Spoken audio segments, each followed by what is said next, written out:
All right, guys, welcome to our Friday jam session. If you are here live, welcome. If you are here on the replay, welcome. It is our Friday jam session. And today it is November 19th. I had to look at the calendar down below. November 19th.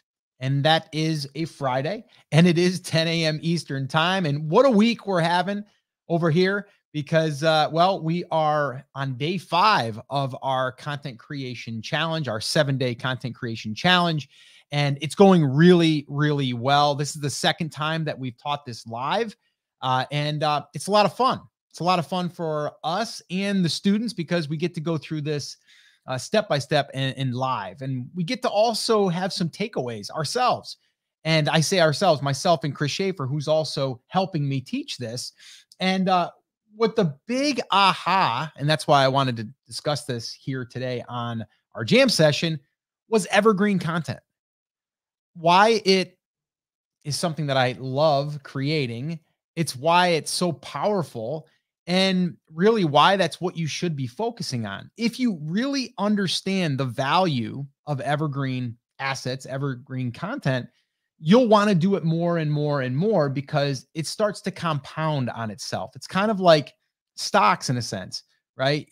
Again, I mean, that could be up for debate, but if you're, investing in stocks, you don't immediately get the return. You got to wait a little bit, right? Or sometimes you got to wait years. But in this case, we're able to start getting those gains or at least see the growth through traffic. And what better way than to get traffic from search, and that is like Google, Bing, Yahoo, any of the other search engines out there. So anyway, today we are going to be talking about that. So that's going to be our Friday jam session. And I've titled this 3 Reasons Why I Love Creating Evergreen Content. And that's going to be our jam session. So that's what we're going to be jamming on here today. If you have any questions on this, let me know. Before we do get rocking and rolling, I should probably remind you that if you are not attending our 7-day content creation challenge and you still want to get in, you can. All you need to do is grab a VIP pass, and you can do that by heading over to launchyourcontent.com. Again, that's launchyourcontent.com. We are on day 5. So if you join right now, if you're here live or if you're watching this on November 19th, you can join us at 1 p.m. Eastern time. If you're watching this later, you can still go to launchyourcontent.com and you can go through the 7-day content creation challenge over 7 days. All right. And what we're doing is we're taking all of those lessons, we're putting them into an area, a learning area, a portal where you can access them and go through them as if you were going through them live. But if you are here and it is November 19th, you can still join in on some of the live Q&As that we're doing and also the live lesson. All right. But you'll need to go to launchyourcontent.com. All right. So with that all being said, if you are part of our 7-day content creation challenge, we will be doing it again today at 1 p.m. Eastern time. And today is going to be more of a little bit of polish. We're going to polish that content. And really what we're working on is creating a piece of content. We're going to work on this one piece of content that will hopefully in the future continue to drive visitors to our website. All right. And today I shared a story about this in an email and how I looked at one of our pieces of content that we created months ago, and it's getting us about 2,000, a little over 2,000 visitors per month, just from that one piece of content. So it just keeps on giving. It's got good shelf life. All right. So with that all being said, let's go ahead and kick this thing off. We're going to do our Friday jam session. If you guys can do me a favor in the comments, just give me a thumbs up. You can hear me, see me, all that good stuff. We are going to keep this thing to probably 15, 20 minutes tops. But if you have any questions, drop them in there and we'll go ahead and answer them. All right. So here we go. All right, guys, welcome back to another Friday jam session. I am fired up because, we're talking about one of my favorite topics, and that is evergreen content. And I've titled this podcast, this session, 3 Reasons Why I Love Creating Evergreen Content. So I'm going to go through 3 of those reasons. There are more, but the very first thing that I want to bring to your attention is evergreen content. What is it? What is evergreen content? And some people get confused as far as content and evergreen content. So you can look at content like this right here. I'm creating a podcast. I'm creating a live stream on Facebook. And some would say, Scott, that's a piece of evergreen content. And it kind of is. But the kind of evergreen content that I'm talking about is a search related type of content. And we'll get into that here in a minute.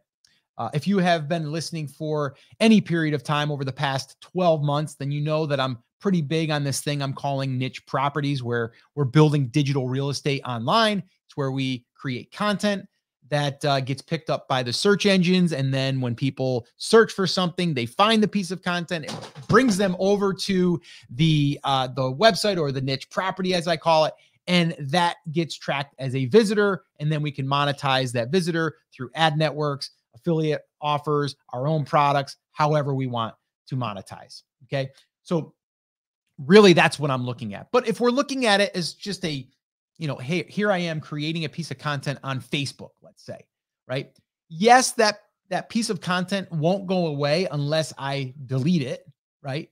But for the most part, unless you scroll through the news feed, you're not probably going to find this piece of content.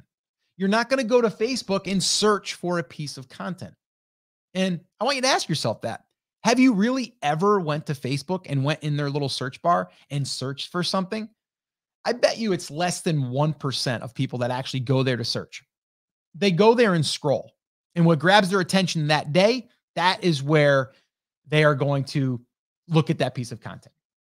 Yes, sometimes you can get a piece of content that goes viral. It might go viral for a week. It might go viral for a month, maybe even a few months, but that's short-lived.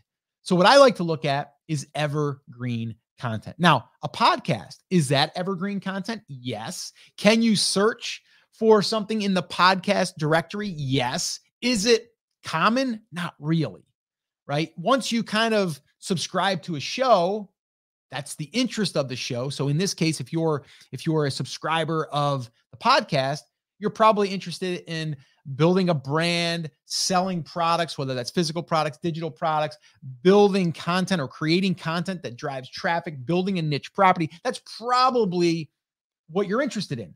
So now that you've found it, either someone recommended it, or maybe you found one of my other lead magnets or something, where you came in from maybe a checklist, or maybe it was a workshop that I did, or whatever. And then you were introduced to the podcast. But once you're a subscriber, yes, that content is there and you could view it today or listen to it today, and someone else can listen to it a year from now.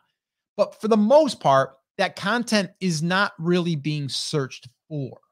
And that's the difference. That's what I want to talk about here. And that's why I love evergreen content when we're talking about niche properties. All right. So let's kind of cover these. The number one reason I love evergreen content is because it's easy. Now, I don't mean that like it's just going to happen. I mean, it's easy that everyone can do it. That's not the case. What I mean is there's really not a huge barrier to entry. It's something that you could create, I could create, anyone can create. All right. If we just kind of hunker down and do it. We do a little bit of the research. We find out what people are searching for, and then we put that piece of content on our website, and now it resides there. Google indexes us, puts us in the search directory, if you will. And then if we've written a good piece of content, if we've optimized it decently, and we've went after maybe a low hanging fruit type keyword, there's a good chance we're going to show up, start getting some of that traffic. So it's not hard, right? And I say it's easy. It's one of the easiest ways to get traffic in my eyes, unless you're looking at paid traffic, which then it's going to cost you money. And there's a whole learning curve there. And usually got to spend a lot of money before you can even start to figure it out. And then you got to have a back end and all of this stuff, right? With evergreen content, we create that piece, we publish it, and we can kind of walk away and then create another one. Okay. So it is easier, let's say that, because there's not really a lot that's stopping us. It's just you creating the piece of content, optimizing it, and filling in that void for search for someone that's searching for something. So one of the easiest ways to create that content is to just answer questions. And yes, it could be a how-to, but sometimes that's a little bit more difficult. That's why I always recommend, and inside of our 7-day content creation challenge, I'm always telling people and teaching to go after the questions. Go after the basic questions first, right? Can you catch bass with rubber worms? Question, right? Uh, can you grow palm trees in North Carolina? Okay. Questions. That's usually where we start. And a lot of times there's a whole bunch of content that we can create in just that area.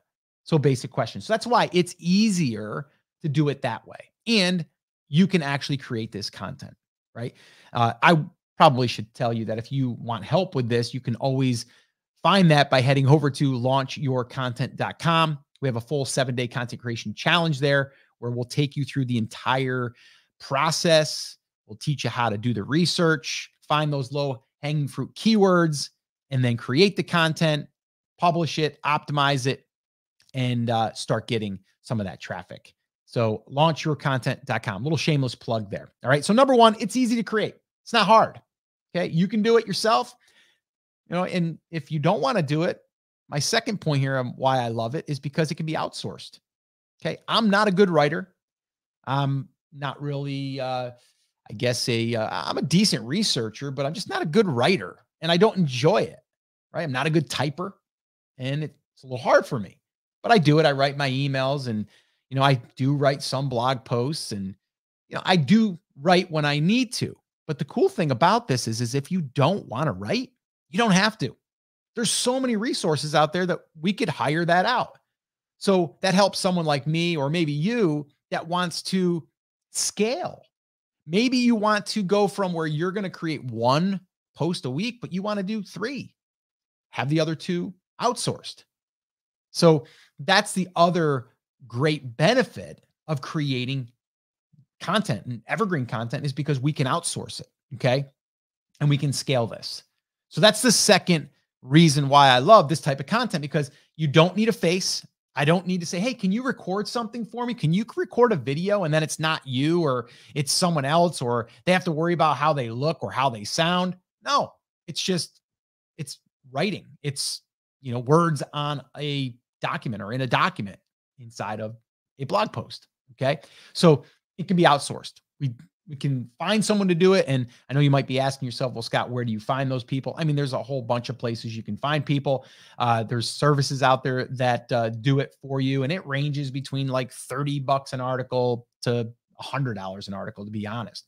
But you can go to, freeup.com. You can go to upwork.com. I mean, you can go to fiverr.com. I would probably say if you'd want to go with a premium writer there, which is still going to cost you about the same.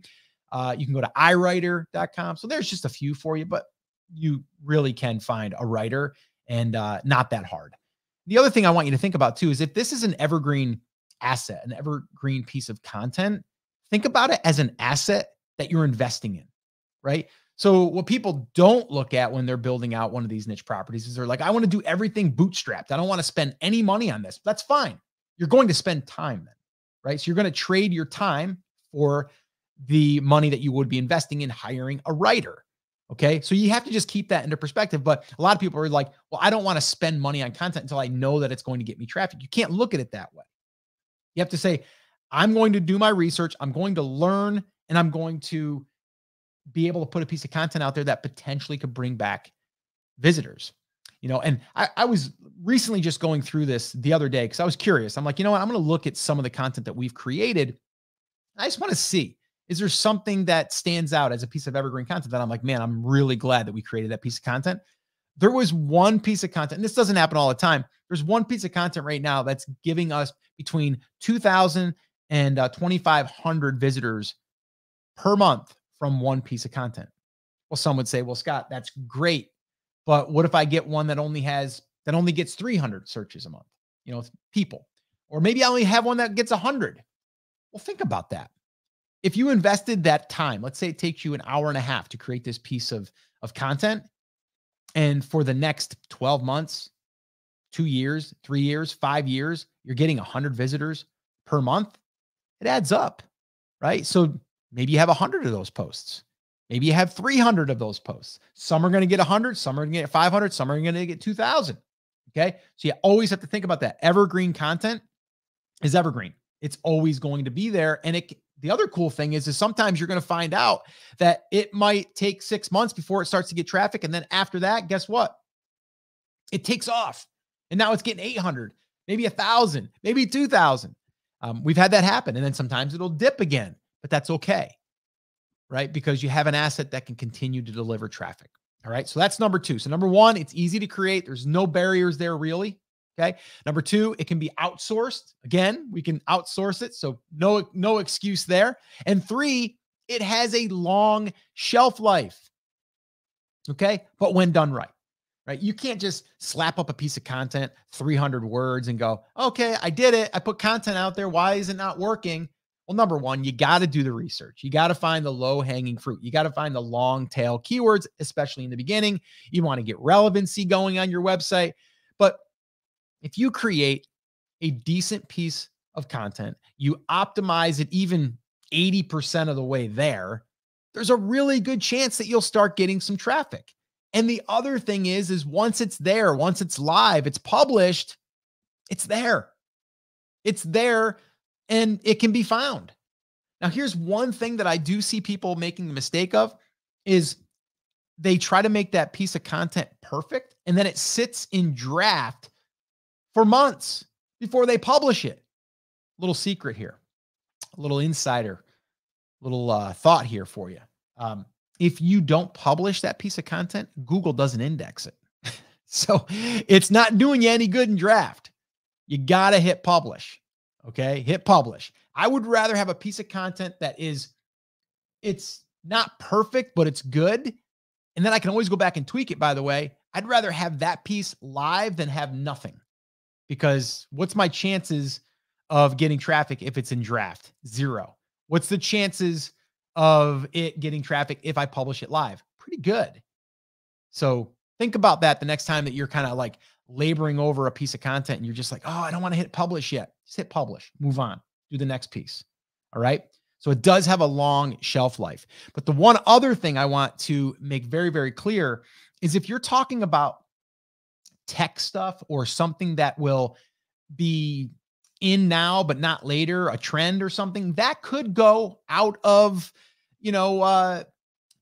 out of people searching for it. It could go out of the trend that might be trending right now, right? So you have to think about that too. Is your question something that will have a long shelf life, or is it something like the new iPhone and then a year from now it goes away, right? Or the traffic dips. So you have to think about that as well.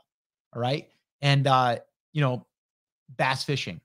I think people are going to be bass fishing for the next 100+ years, right? So are rubber worms going to be used? Yeah, probably. Are different lures going to be used? Yes. Are people going to want to fish in a pond? Yes. That stuff's not going to go away, right? So we have to think about that when we are creating that content. All right. So there's your 3 reasons why I love creating evergreen content and why we focus on that 100% of the time whenever we're building one of these niche properties. So number 1, it's easy to create. Number 2, it can be outsourced and you can scale it. And number 3, it has a long shelf life to keep delivering traffic. All right. So guys, that is your Friday jam session. If you want to hang out at one of these Friday jam sessions, all you need to do is head on over to takeactioncrew.com. Again, that's takeactioncrew.com. You can sign up there. You'll be part of our email list. And guess what? I'll be able to send you some emails with some more tips, tricks, and advice on how to build out these niche properties. All right. So guys, that's it. That's going to wrap it up. As always, take care, take action, have an awesome, amazing day. And I'll see you right back here on the next episode. Take care. Cut. All right, guys, you got any quick questions before we wrap up? I do have to run today because we have another call at 1 p.m. Eastern time for the Content Creation Challenge. Let's see. Oh, Giselle said, I had a couple of very spectacular aha moments yesterday. Well, that's awesome. What would one be? Giselle, why don't you share one of them with us? Salma, how long before you should see indexing on Uber Suggest? Uber Suggest is going to be a little bit of a lag. So I would say you have to give that about 30 days. But I would say if you were to use something like Ahrefs, which I think you can use their free version of that, and you can at least see the indexing. I'll have to check into that, but you might want to look into Ahrefs and see if you signed up for their free, not even their trial, but I think they have a free tool that allows you to just plug in your website and you can see some of those metrics.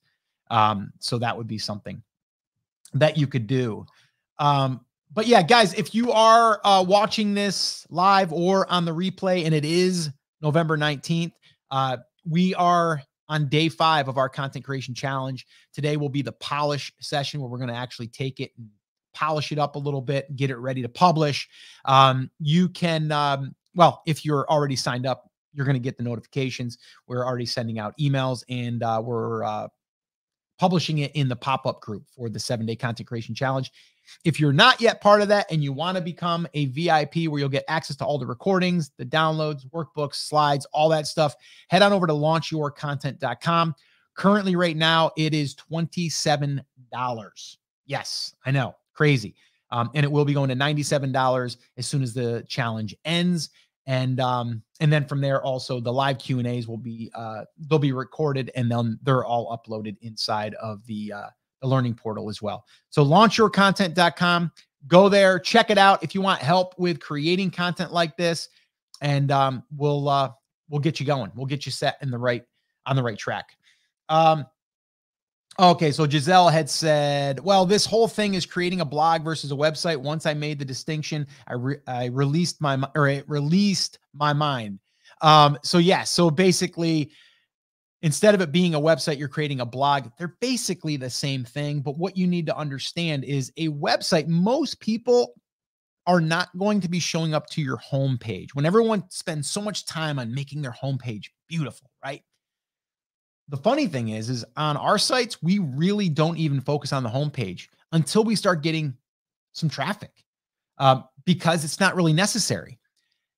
Every single post is an independent asset that will lead back to the website, obviously, so we can keep them there. But every single piece, a blog post, is out there, okay? And it's like these little seeds that lead back to your website. But your home base, your website, it's not all that important. Each individual post are what is important. So keep that in mind, but I'm glad that clicked for you, Giselle, because that is a good distinction. All right, guys, that's it. That's going to wrap up our Friday jam session. Have an awesome, amazing weekend. If I don't see you at 1 p.m. Eastern time today, Saturday and Sunday, we will also be going at 1 p.m. Eastern time, and we'll be wrapping this up. And at the end of the challenge, everyone that's attending, that's also participating and doing the homework, will have a piece of content that is researched, that is written, that is optimized, and published at the end of the content creation challenge. And if you're watching this later, maybe a month from now, you can still go to launchyourcontent.com and go through it as if you're going through the 7-day content creation challenge right along with us. All right. Everything is broken down day by day, step by step. All right, guys, that's it. That's going to wrap it up. Have an awesome day. Take care. Take action. I'll talk to you soon. Bye, guys.